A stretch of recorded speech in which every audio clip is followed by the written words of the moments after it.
Hello जी, अस्सलाम वालेकुम। Welcome to the important market updates. अभी यहाँ पर हमारे पास बिटकॉइन की मंथली क्लोजिंग जो है वो हो चुकी है। अब काफ़ी लोग कंफ्यूज हैं कि ये अच्छी मंथली क्लोजिंग है या बुरी मंथली क्लोजिंग है। सबसे पहले तो ये अल्फाज ही कहना बंद कर दो, अच्छी क्लोजिंग क्लोजिंग कुछ भी। मेरे ख्याल से क्रिप्टो मार्केट के अंदर खास करके चीज़ें जो है वो मैटर नहीं करती हैं। इसके पीछे मैं आपको रीज़न बताऊंगा और यहाँ पर क्या बीटीसी के लिए आने वाला टाइम कैसा रहने वाला है और क्या मार्केट बिहेव करने वाली है। क्या हमें सब कुछ सेल कर देना चाहिए या हमें मजीद खरीदना चाहिए। तो आज की वीडियो के अंदर हम उसके बारे में बात करने वाले हैं। एक इंपॉर्टेंट चीज़, अगर आप लोग मार्केट अपडेट्स फ्री सिग्नल्स के अंदर इंटरेस्टेड है तो व्हाट्सएप चैनल मस्ट ज्वाइन कर लो, जिसका लिंक आपको मेरे बायो में मिल जाएगा। यहाँ पर हम आपको डिटेल चीज़ें भी प्रोवाइड करते हैं मार्केट की, जो करंट सिचुएशन चल रही है। जैसे कोई अपडेट आई तो वो मैं यूट्यूब पे तो आपको नहीं बता सकता ना, तो मैं व्हाट्सएप चैनल पे आपको फॉरन से बता देता हूँ। कोई सिग्नल हुआ तो हम वहाँ पे पोस्ट कर देते। तो ज्वाइन करने के बाद वो बाय डिफॉल्ट म्यूट होता है, तो उसको अनम्यूट कर देना, वरना आपको नोटिफिकेशन नहीं मिलेंगे। तो मस्ट ज्वाइन कर लेना, आपको डिस्क्रिप्शन में उसका लिंक मिल जाएगा। एंड हाँ, सब्सक्राइब भी मस्ट कर लेना। Okay, now what is closing. हमारा जो एक बेसिक कंसेप्ट है ना हम लोगों का, वो इस तरीके का है कि अगर हमारे पास ये एक सपोर्ट बनी हुई है, ठीक है, और इसी के अबव हमारे पास एक रेजिस्टेंस फॉर्म हो रही है, तो मार्केट अगर इसके अबव जाएगी, मतलब रेजिस्टेंस के अबव कोई क्लोजिंग होगी, तो ही मार्केट ने अपना ब्रेकआउट किया है और अब मार्केट ब्रेकआउट करके ऊपर जाएगी। या अगर सपोर्ट के नीचे तोड़ा है और इसके नीचे क्लोजिंग हुई तो मार्केट नीचे जाएगी। ये कंसेप्ट क्रिप्टो मार्केट में बहुत गलत है। इवन के क्रिप्टो मार्केट के ऊपर पूरे तरीके से टेक्निकल्स के ऊपर रिलाय रहना ही बहुत गलत है। इसके पीछे एक रीजन है। देखो, क्रिप्टो मार्केट जो है ना वो बहुत बहुत छोटी मार्केट है। मतलब लाइक यूएस के अंदर, अगर आप यूएस मार्केट के अंदर, स्टॉक मार्केट के अंदर, फॉरेक्स मार्केट के अंदर जाकर आप ये चीजें करोगे तो उनके मार्केट कैप्स बहुत हाई हैं। और अगर आप यहाँ पर एक सपोर्ट देख रहे हो, जैसे ये रीजन हमारे पास अगर बीटीसी के अंदर देखेंगे तो हम सपोर्ट है, तो यहाँ पर ट्रिलियंस ऑफ बंदा यही देख रहा है कि हाँ भाईजान यही सपोर्ट हमारे पास है, तो उनकी भी एक साइको ही को यहाँ पे बाय करेंगे।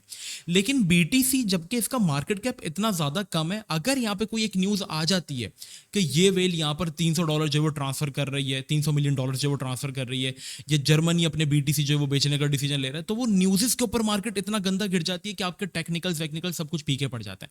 यहाँ पर मार्केट देखो, अगर मंथली क्लोजिंग की मैं बात करूँ तो बहुत अच्छी हुई है, सपोर्ट के ऊपर हुई है।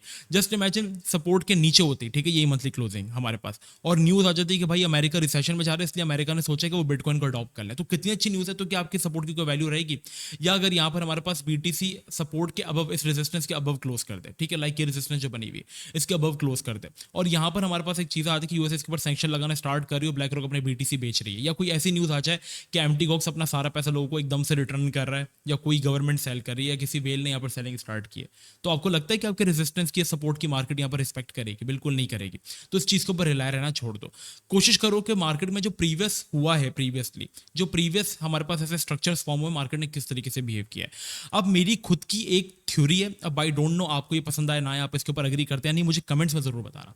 देखो, जब मार्केट अपना टॉप लगाती है ना, ठीक है, पहले मैं आपको एक दूसरी चीज बताता हूँ, फिर मुझे बताना कि आप एग्री करते हो नहीं। पहले एक चीज देखो, यहाँ पर ऐसा ही जो सेम स्ट्रक्चर जो है मैंने बहुत पहले भी देखा है ठीक है, बताता हूँ कहाँ पर मार्केट ने अपना जो है वो फर्स्ट लेगअप जो है वो फॉर्म किया, ठीक है, मतलब एक पम्प जिसको हम लेगअप कहेंगे, यहाँ पे भी मार्केट ने अपना एक लेगअप जो है वो फॉर्म किया, ठीक है। इसके बाद मार्केट ने थोड़ा सा जो है वो स्टे किया, लाइक डम दिया, सेम यहाँ पे भी मार्केट ने स्टे किया। देन मार्केट ने सेकंड लेग अप दिया, अगेन यहाँ पे भी मार्केट ने जो वो सेकंड लेग अप दिया। मतलब एक बड़ी रैली को आ जाने को हम लेग अप कहते हैं, मतलब मार्केट ने अपनी दूसरी टांग उठा दी, ठीक है। इसको आप इस तरीके से ले सकते हो, क्योंकि मार्केट की बातें हैं तो मार्केट वालों को ही समझ आएंगी। अच्छा, फिर यहाँ पर मार्केट ने एक बड़ी कंसोलिडेशन जो है वो इस पॉइंट के ऊपर कर दी, यहाँ पर आकर, ठीक है, ये रीजन आप देखेंगे इस पॉइंट के ऊपर। अब अगर बज़ाहिर देखा जाए आप लोगों के टेक्निकल्स के अकॉर्डिंग, तो बीटीसी का मेरे ख्याल से इससे बेहतर मंथली सपोर्ट तो कोई नहीं था। लाइक अगर आप देखोगे ना, तो ये कितना बेहतर मंथली सपोर्ट था जिसको बीटीसी बार बार इस रीजन की रिस्पेक्ट कर रहा था, ठीक है। लाइक यहाँ से बार बार बाउंस हो रहा था, मंथली क्लोजिंग इसके अबव हो रही थी। बट क्या हुआ, कोविड की विक लगी, क्रैश हुआ, क्लोजिंग तो नीचे हुई, बट क्या हुआ, मार्केट ने आपकी जो रेजिस्टेंस जिसको आप कह रहे थे ना, उसको थूक दिया, और थूक कर वो वापस ऊपर आ गई, और इसने आपके टेक्निकल्स को औकात दिखा दी, ठीक है। आई एम रियली सॉरी मैं ऐसे वर्ड इस्तेमाल कर रहा हूँ, लेकिन ये उनके लिए जो कि लोग प्रॉपर्ली टेक्निकल्स के ऊपर रिलाय रहते हैं, ठीक है। मार्केट ने उनको उनकी औकात दिखाई और वापस से ऊपर आकर रैली अपनी कंटिन्यूशन की अकॉर्डिंग टू द टेक्निकल। आपकी सपोर्ट ब्रेक हो चुकी है, मार्केट में फंड्स चल रहे हैं, तो अब गिरेगी। लेकिन क्या हुआ, हमारे पास पता चला कि यार कोविड आ चुका है, हर चीज़ बंद है, और अगर कोई चीज़ यूज़ हो सकती है तो एक यही फाइनेंशियल एसेट है जिसको हम यूज़ कर सकते हैं और जिसके ऊपर हम ट्रेड करके अच्छा प्रॉफिट बना सकते हैं, तो वो बिटकॉइन ही है। तो लोगों को इसका एक्चुअल यूज केस पता चला, एंड दैट इज कि वो पम्प कर गया, ठीक है। यहाँ पर भी सेम ऐसी सिचुएशन जो अगर आप देखोगे तो कहीं ना कहीं फॉर्म हो रही है। अब कोई सपोज करो इसको सपोर्ट कहता है, ठीक है, कि ये सपोर्ट है भाई, ये तो ब्रेक होने वाली है, तो भाई सपोर्ट यहाँ पे भी ब्रेक हुई थी, कोई बात नहीं। अब यहाँ पर क्या किया, मार्केट ने फर्स्ट लेगअप लगाया, सेकंड लेगअप लगाया, फर्स्ट लेगअप लगाया, सेकंड लेगअप लगाया। मार्केट ने यहाँ पर क्या किया, रिटेलर्स को निकाल दिया, ठीक है, एक शॉर्ट टर्म फंड लाके सेम मार्केट ने इस रैली में यहाँ पर भी कुछ रिटेलर्स को जो है वो निकाल दिया। ठीक है, मतलब लाइक निकाला इस सेंस में कि उनको लिक्विडेट कर दिया। बाय द वे ये जो क्रैश मंथली चार्ट के अंदर बहुत छोटा लग रहा है, लेकिन अगर आप इसको डेली या वीकली के अंदर ऑब्जर्व करेंगे तो इसको क्रिप्टो की हिस्ट्री का सेकंड लार्जेस्ट क्रैश जो है वो लोग कंसिडर कर रहे हैं, सेकंड लार्जेस्ट, थर्ड लार्जेस्ट। ठीक है, फर्स्ट हमारे पास कोविड का था, second Chinese Evergrande and third ये। रीजन ये है कि इसमें मार्केट 2 हफ्ते के अंदर जो है वो 70,000 से फॉल होकर 49 के ऊपर आ गया, अंडर 30% मार्केट जो है वो एकदम से जो है वो फॉल कर गई। ठीक है, जाहिर है कोविड क्रैश जितना नहीं था, बट ये भी एक वर्स्ट क्रैश था। तो मार्केट ने क्या किया, क्लोजिंग अबव की एंड मार्केट अपनी गुड टू गो। अब अगर हम फंडामेंटल्स के अकॉर्डिंग बात करें तो यहाँ पर मार्केट के अंदर अगर आप या मैं अब अकेले नहीं है, लास्ट टाइम जब आप बुल मार्केट के टॉप पर थे तब आप मार्केट के अंदर रिटेलर्स ज़्यादा थे। अब यहाँ पर आ चुकी हैं इंस्टीट्यूशंस कौन कौन, हमारे पास ब्लैक रॉक, वल्करी, गैलेक्सी एंड को, साथ साथ हमारे पास जो कंट्रीज है वो इसको अडॉप्ट कर रही हैं। तो अब बीटीसी की जो एक एक्चुअल वैल्यू वो लोगों को पता चले। काफ़ी लोगों का एक कंसेप्ट ये भी है कि भाई अब तो यहाँ पे यूएस के इलेक्शन आने वाले, मार्केट गिरेगी।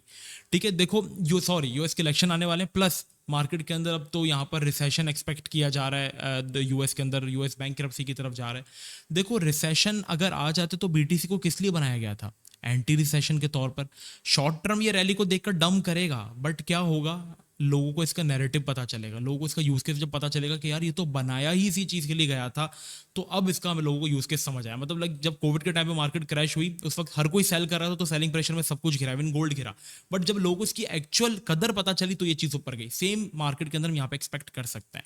अब मैंने आपसे कहा था कि मैं आपसे एक थ्योरी पूछूंगा, ठीक है, ये मेरी थ्योरी है, ये गलत भी हो सकती है क्योंकि मैं एक इंसान हूँ। मेरे कहे हुए अल्फाजों को या किसी भी कहे हुए इंसान के अल्फाजों को सुनहरी किताबों में मत लिख लिया करो, क्योंकि हम भी इंसान हैं। हम जितना ट्राई करते हैं बेहतर करने के, उतना बेहतर तरीके से बोल पाते हैं और आपको समझा पाते हैं जो चीज़ हमारे एक्सपीरियंस के अकॉर्डिंग हमें बताती है। और दूसरे किसी का अगर कोई डिसीजन है तो मैं उसकी भी बहुत रिस्पेक्ट करता हूँ, क्योंकि वो अपने एक्सपीरियंस के अकॉर्डिंग बात कर रहे हैं, मैं अपनी माइंडसेट के थ्रू में एक बात कर रहा हूँ। देखो जब मार्केट अपने टॉप्स लगाती है ना, तब मार्केट स्टे नहीं करती है। लाइक अगर मार्केट ने यहाँ पर अपना टॉप लगाया ऑल टाइम हाई, तो मार्केट ने इतना स्टे नहीं किया। मतलब अगर पहले मंथ मार्केट ने रैली दी तो अगले महीने से मार्केट की बेयर मार्केट स्टार्ट हो गई। सेम यहाँ पर हुआ, टॉप लगा, मार्केट की बुरी हालत स्टार्ट हो गई। सेम यहाँ पर टॉप लगा, मार्केट का बुरा वक्त स्टार्ट हो गया, टॉप लगा, बुरा वक्त। मतलब मार्केट सस्टेन नहीं करती है इतना। लाइक यहाँ पर भी मार्केट को इतना सस्टेन नहीं करती है। मार्केट हमारे पास तब सस्टेन करती है जब मार्केट को ब्रेकआउट करना होता है, मीन्स कि यहाँ पर सेलिंग नहीं हो रही है। मतलब यहाँ पर अगर आप देखोगे तो मार्केट कभी भी नियर ऑल टाइम हाई इतनी बड़ी कंसोलिडेशन नहीं करती है, और जब वो कंसोलिडेशन करती है तो वो ब्रेकआउट के इरादे से ही करती है। मीन्स कि यहाँ पर वॉल्यूम बाइंग यहाँ पर लोगों की बहुत ज़्यादा है। ठीक है, फिर अगर जब भी मार्केट ने, आप एक वो लगा लो कि जब भी मार्केट ने अपने नियर ऑल टाइम हाई अगर कोई यहाँ पर कंसोलिडेशंस किए हैं तो वो ब्रेकआउट करने के चक्कर में ही किए हैं। ठीक है, इससे आपको एक समझ लो, एक सिंपल सी चीज़ मैंने चाहे वो यहाँ पर आपको बता दी। ठीक है, लाइक अपना अगर मार्केट का ये ऑल टाइम हाई प्रीवियस था और मार्केट ने यहाँ पर कंसोलिडेशन की है, ठीक है, लाइक यहाँ पर इस पॉइंट के ऊपर या इस पॉइंट के ऊपर, तो अपने प्रीवियस ऑल टाइम हाई को ब्रेक करने के लिए ही की है। तो यहाँ पर भी अगर हम देखेंगे तो मार्केट अपने ऑल टाइम हाई के पास या करीब इतना सस्टेन नहीं करती, बट यहाँ पे मार्केट सस्टेन कर रही है, जो कि चीज़ बताती है कि बाइंग प्रेशर है बट कहीं ना कहीं सेलिंग प्रेशर भी है। तो यहाँ पर अब लोग जो है वो फंसे हुए हैं। तो देखो आप कोई बैरियर नहीं बना सकते कि ये बुल मार्केट है, ये बेयर मार्केट है। एक तो एक अपना कंसेप्ट क्लियर करो कि आपको लेवल टू लेवल चलना है। ठीक है, मार्केट के आपको सपोर्ट्स अगर हम देखेंगे, कुछ इंपॉर्टेंट सपोर्ट्स यहाँ पर जो कि रीजन्स हैं जहाँ पर हर कोई इंटरेस्टेड है बाय करने के लिए, वो कुछ जोन्स हैं। जैसे कि सबसे पहला रीजन जो है वो 47 के। ठीक है, अगर यहाँ पर बीटीसी आपको मिलता है तो आपके लिए बहुत अच्छी बाइंग अपॉर्चुनिटी है। अदरवाइज अगर बीटीसी इसके अबव ब्रेकआउट करता है तो अबव एंट्री आप ले सकते हैं, वो भी एक अच्छी अपॉर्चुनिटी है। तो लेवल टू लेवल आप मार्केट के अंदर चलेंगे। फिलहाल अगर हम शॉर्ट टर्म की बात करें, देखो ये चीज़ माने नहीं रखती कि मंथली क्लोजिंग कैसी हुई है, क्योंकि मार्केट आपकी क्लोजिंग्स को नहीं देखती है। टू बी हॉनेस्ट मैं आपको यहाँ पर बता रहा हूँ, ये चीज़ आपको यूट्यूब पे कोई नहीं बताएगा। मार्केट देखती है कि आप लेवल टू लेवल किस तरीके से अपने ट्रेड्स को आप सस्टेन करके चल रहे हो, चीज़ों को देख रहे हो। चलो मंथली में हो गया, वीकली में तो आपके पास इतना प्यारा सपोर्ट यहाँ पे बना हुआ है। तो मार्केट के अंदर इन चीज़ों को देखना छोड़ दो, सिर्फ लेवल टू लेवल चलो। अभी मार्केट अगर इस रीजन को अपनी लोकल सपोर्ट बनाकर चल रही है और इस रीजन को अपना लोकल टॉप बनाकर चल रही है, तो आप भी अपनी ट्रेड्स को कुछ इसी तरीके से लो कि मार्केट अगर अपनी लोकल सपोर्ट पर है तभी आप बाइंग करो, और मार्केट जब अपनी लोकल टॉप पर है तब आप उसको सेल करो। सिंपल, आप इस तरीके से चलो। मेरे ख्याल से बीटीसी एक अच्छे रीजन के अंदर है, हम लोग सेफ हैं। अनटिल अनलेस हमारे पास 47 के तक भी हम होल्ड करते हैं, तब तक हम सेफ हैं। तब तक यहाँ पर कोई मार्केट के अंदर बुरा वक्त स्टार्ट नहीं होगा, क्योंकि फंडामेंटल्स हमारे पास बीटीसी के काफ़ी अच्छे हैं। ठीक है। अगर यूएस बैंक करप्ट कर जाता है तो भी फंडामेंटल्स बीटीसी के बहुत अच्छे हैं, ठीक है। सितंबर का मंथ है, यहाँ पर हम ऑल्ट्स में थोड़ा सा मोमेंटम एक्सपेक्ट कर सकते हैं। लोग ऑल्ट कॉइन्स के बारे में पूछते हैं, तो देखो ऑल्ट कॉइन्स हमेशा तब ऑल्ट सीजन तब आता है जब डोमिनेंस हमारे पास क्रैश करती है, और लास्ट टाइम डोमिनेंस हमारे पास हाविंग के हमेशा एक साल बाद क्रैश करती है। लाइक हाविंग हुई, एक साल बाद डोमिनेंस क्रैश हुई, हाविंग हुई, एक साल बाद डोमिनेंस क्रैश हुई। अभी हाविंग हमारे पास अप्रैल में हुई थी, अगर आप मई जून जुलाई अगस्त, अभी 4 महीने ही हुए हैं, ठीक है। तो हम यहाँ पे 5 महीने और लैग कर सकते हैं ऑल्ट कॉइन्स के अंदर, क्योंकि हर हाविंग के बाद डोमिनेंस बढ़ती है। लाइक यहाँ पे बढ़ी कुछ टाइम के लिए, टेम्पररी यहाँ पे भी बढ़ी, तो उस वक्त सिर्फ टाइम बीटीसी का ही था, तो यहाँ पर बीटीसी की डोमिनेंस थी। लेकिन फिर XRP जैसे कॉइन्स मार्केट के अंदर इंट्रोड्यूस हुए, इथेरियम जैसे, एंड देन सपोर्ट जो एक डोमिनेंस है, मतलब ये चीज़ बताती है कि पैसा निकल के ऑल्ट्स की तरफ आ रहा है। तो maybe it will take some time और इट विल गो मोर। तो यहाँ पर हमारे पास अगर हम देखेंगे तो ये एक बैरियर है जो कि हम देख सकते हैं डोमिनेंस का, जो कि यहाँ पर डोमिनेंस की रेजिस्टेंस है वीकली बेसिस के ऊपर, ठीक है। मंथली में भी आपको नजर आ जाएगी।